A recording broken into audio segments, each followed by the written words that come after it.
Before we get into distance and distance formula, we're going to just do a bit of revision on number line distances. So we've got a number line we can see here. In the middle we are used to seeing 0, and of course on the right hand side of 0 we plot our positive numbers 1, 2, 3, 4, 5 and so on. On the left hand side of 0, as you know, we've got negatives. -1, -2, -3, -4 and so on. And we can find the distance between points. For example, what's the distance between this point A here and this point B here? So the distance from A to B, well, we can write that in our symbols as distance A to B. That means line segment AB, and this is the symbol meaning distance, the two vertical bars. So that means the distance A to B. Well, it's very easy, isn't it? The distance between A to B is 5 minus 1. And it's 4. And we can double check that by good old-fashioned counting. 1, 2, 3, 4. So that's quite easy, isn't it? What if we have another point over here at -2, and we call that C?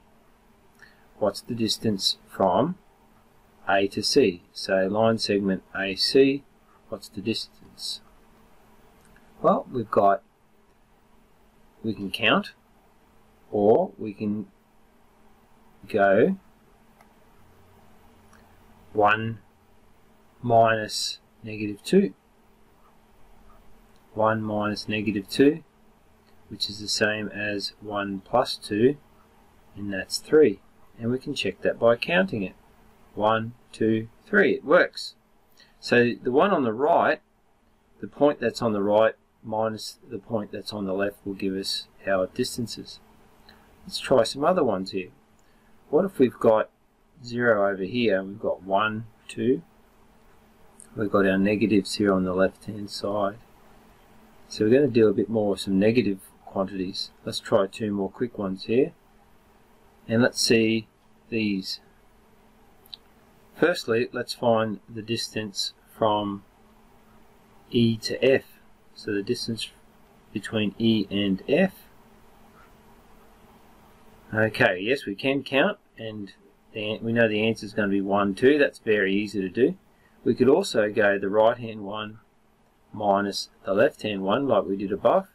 1 minus -1, minusing a negative is adding a positive, so it's the same as 1 plus +1, which is 2.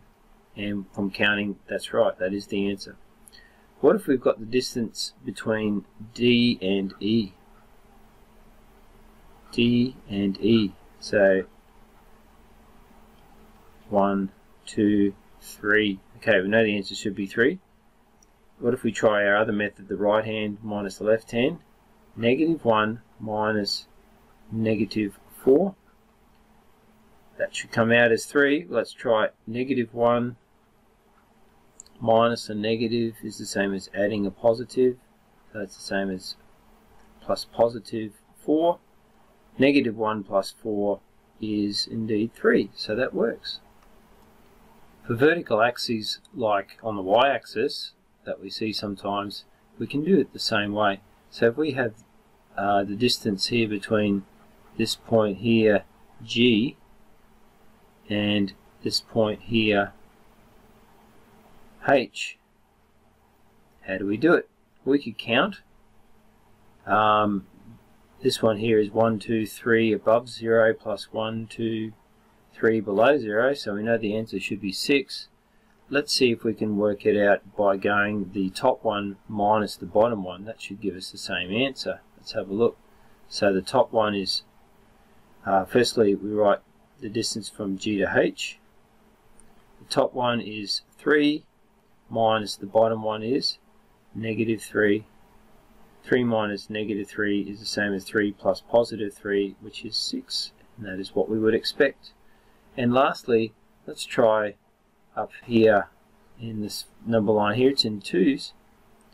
what about the distance between negative 2 and negative 8? We'll call that point I and j.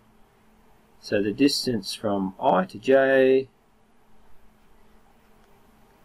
is the top one minus the bottom one, negative 2 minus negative 8. Okay, and that's negative 2 plus 8. Negative 2 plus 8 is 6.